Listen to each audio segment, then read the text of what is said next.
Genesis, and this is an introduction to the book. We're going to go in deeper detail now, all right?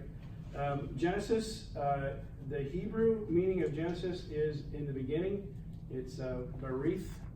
That's what the Hebrew name of it is. The Greek name is the word birth, so it's the book of beginnings. What we have in the book of Genesis is really the beginning of everything. The creation of the universe, the beginning of the planet Earth, the beginning of plants, of animals, of humans, of marriage, of families, of nations, of industry, of art, of religious ritual, of prophecy, of sin, of law, of crime, of conflict, of punishment, and death. Everything starts there. I'll go slower. But you're never going to get them all written down. I'm not going to go slow enough for you to get them all.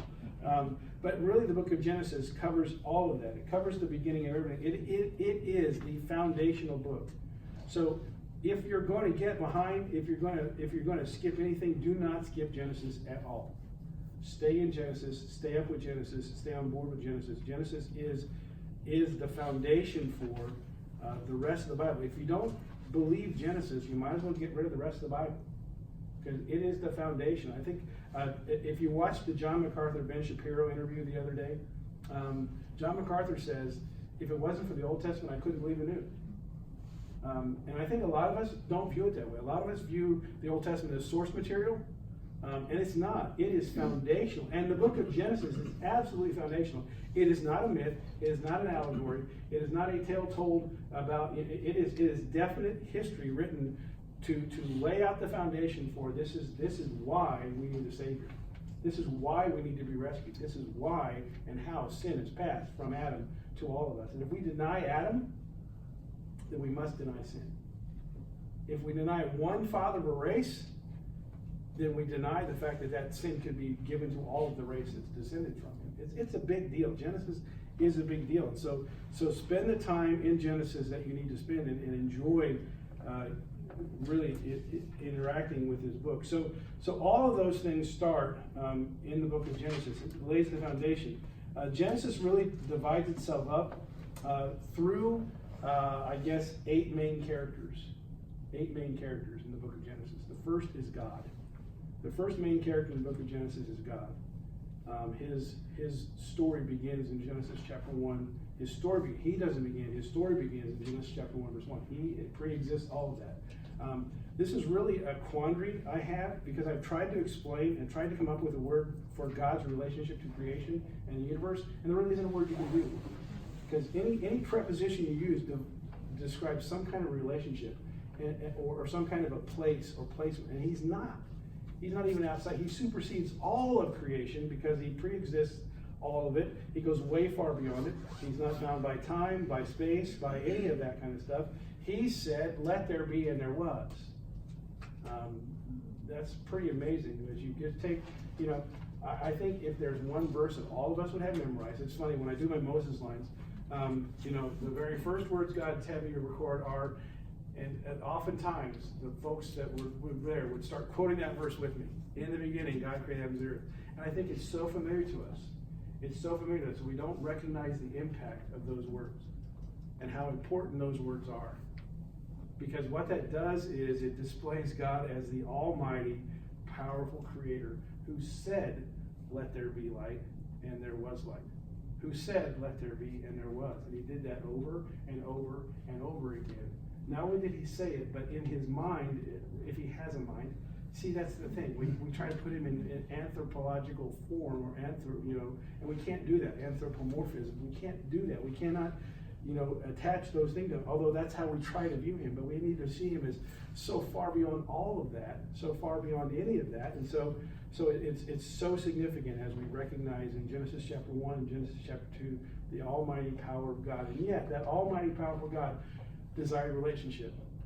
As you look at Genesis chapter 1, God talks about himself in these terms: God, Elohim. That's the name he uses for himself in Genesis chapter 1, Elohim. It's interesting, when you move to Genesis chapter 2, he uses the name Yahweh. He changes. Genesis chapter 1 talks about the power with which God created everything. Genesis chapter 2 talks about how God filled everything and fulfilled everything. And that's really found in the names that he uses for both of those things. It's interesting, the switch from chapter 1 to chapter 2, power to fulfillment. It's really, really, really cool. Something that impresses me. So not only did he create everything powerfully, but he gave his creation the capacity for beauty, the capacity for emotion, the capacity to design incredible stuff. The capacity to come up with a thing called an iPhone or a phone, whatever. You can like iPhone, call it what you want. That amazing, inventive and creative stuff he gave to us. He gave us the ability to understand music, to figure out rhythm. If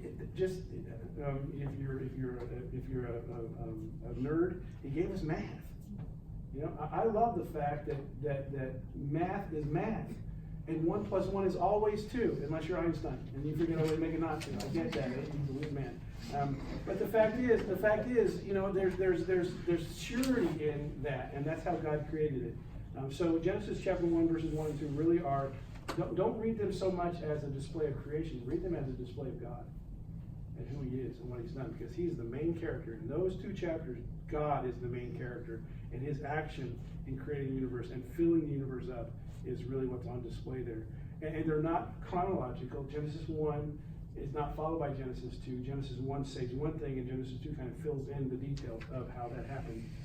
That's what's going on there. That's why it seems like, well, didn't He already do that? I thought He already created animals, and He's doing it again here in Genesis 2. No, Genesis 1 says He did it.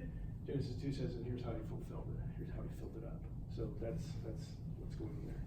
From God, we move into the second major character, and that is, we'll call that Adam slant Seth. Adam slant Seth, because you have next really the genealogy of Adam, the family line of Adam that's displayed. You have what's going on between Cain and Abel. Cain plays a part. Cain is, you would think, the main character there, but I think really what the main character that we should be focusing on in chapters 3 through 5 really are Adam and Seth, because that's where the godly line comes from. That's where the God-fearers seem to stay, is in that line. Because Abel's killed. Now, Abel would have been godly, because even God says in Hebrews chapter 11, by faith Abel offered a more excellent sacrifice. But because of that, he was killed, and his blood still speaks even today about his more excellent sacrifice. Adam and Seth's line then becomes the line we follow. We follow all the way down to Noah.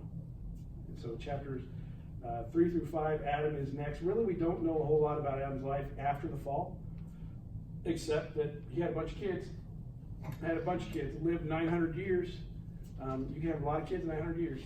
When everything's working perfectly, you can have a lot of kids in 900 years.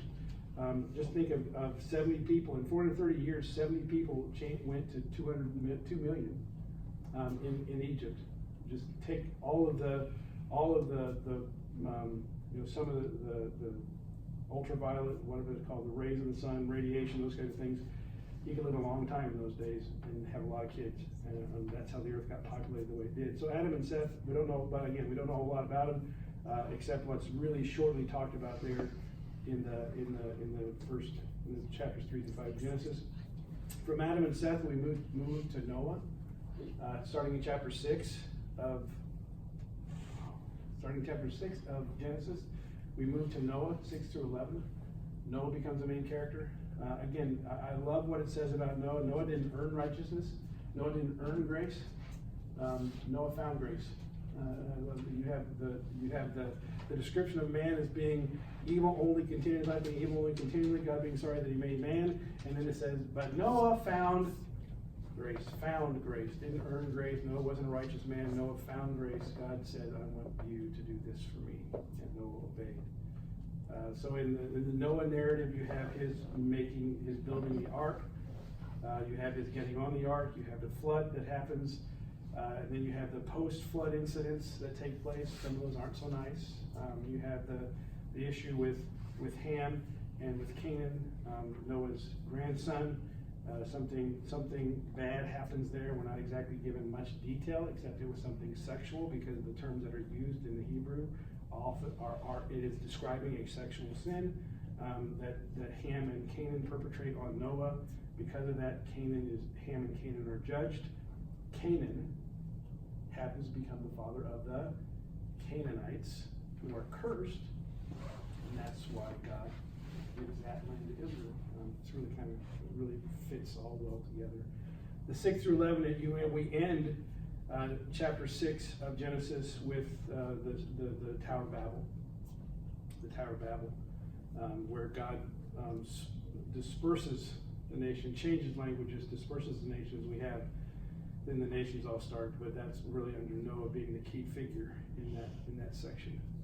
Starting from chapter 12 through chapter 23, we have Abraham, the main character. Again, Abraham is according to Joshua 24, Abraham is an idol worshiper living in the Ur of Chaldees. God calls him from there, says, I want you to get out from your place, go to a place I will show you, take you away from your family, and go. And Abraham obeyed mostly. He mostly obeyed. He did take Lot with him, who was his nephew. So he didn't quite get away from all of his family, and that becomes a problem. Think of the tension between Lot and Abraham. So lots of things we could say about Abraham. We know, Abraham. The story of Abraham is his faith is confirmed in his willingness to offer Isaac as a sacrifice. I think there's something said about Isaac's faith too there in that. I don't think we should miss that. I don't think we should gloss over that. Isaac, at the time of the sacrifice, we get in our head, because of the Sunday school stories we've seen, when we heard, we get in our head that Isaac was probably like a 5-year-old or a 6-year-old. Isaac is more likely 18 or 19 at the time when Abraham is going to offer him. Abraham is in his hundreds at this point. And Abraham says to Isaac, basically, God's gonna provide a sacrifice, and here's my knife to kill you. And what does Isaac do? Doesn't fight him, doesn't argue, gets up on the altar, gets ready to get his throat slit. And it's interesting. That's how they would have. Abraham would not have killed Isaac by plunging a knife into him. He would have killed Isaac by slitting his throat and drinking his blood. That's the way you offered sacrifice. But that's a side issue. Again, I'm getting off the weeds. But his faith is, and God says at that point, no, now I know you. Now I know you believe me. Now I know you're going to do it. It's interesting. Even after that, though, Abraham has a crisis of faith. There's a famine, and Abraham heads to where Abimelech is, and offers Sarah as his sister. Again, he's already done that once. He does that once before, but he does it actually once after as well, with Abimelech. So what I really like about what Genesis does in portraying these characters is it doesn't proclaim them as heroes. It shows us their wars. It shows us that these were not perfect men, but these were men of faith who walked with God, even though sometimes they had crises of faith and they messed up. You know what? So do I, and more than likely so do you. But there's a general progression of their life toward God, toward His way, and away from theirs. We talked about this morning in our Hebrews Bible study, that the opposite of faith is not unbelief. The opposite of faith is pride, according to Habakkuk chapter 2, verse 4. And so it's interesting that these are men who said, not my way, your way. I'll do it your way. So that's Abraham's life. Then you have 2 chapters, really quick 2 chapters that kind of Isaac is the main focus. It's not really even 2 whole chapters that Isaac is the main focus. We scream past him pretty quickly because we move from Isaac to Jacob. Jacob gets 9 chapters, or maybe, I guess, 27 to 36 is what Jacob gets. And man, as you read about Jacob, you'll wonder, what is God thinking? God, what are you thinking? This guy is a conniver.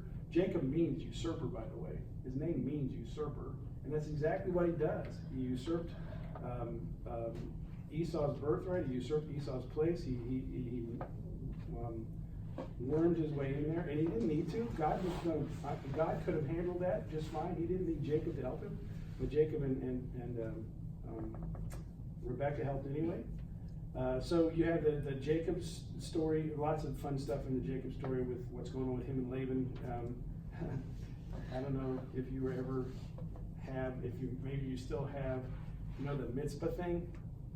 Maybe you had this with when you were in school, if you're going to ever have a boyfriend or girlfriend.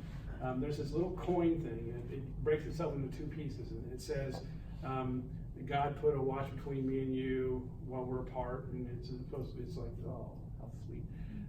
What that was Jacob Lane saying, God's watching you. Don't you take advantage of me, because God is watching you.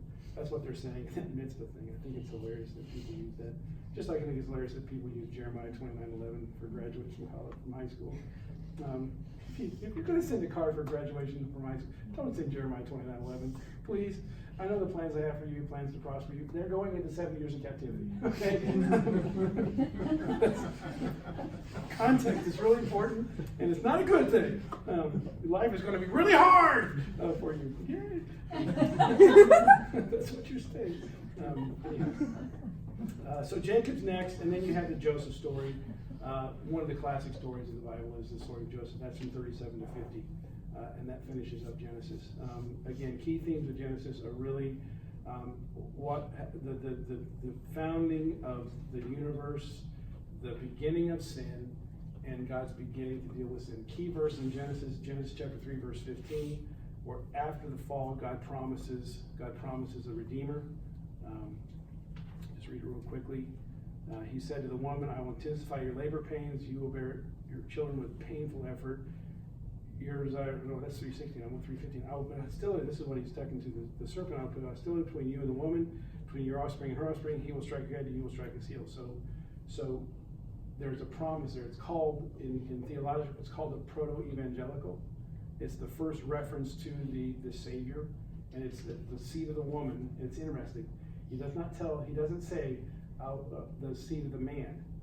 And what's really interesting is if you think about it, women really don't have seed. Women have eggs.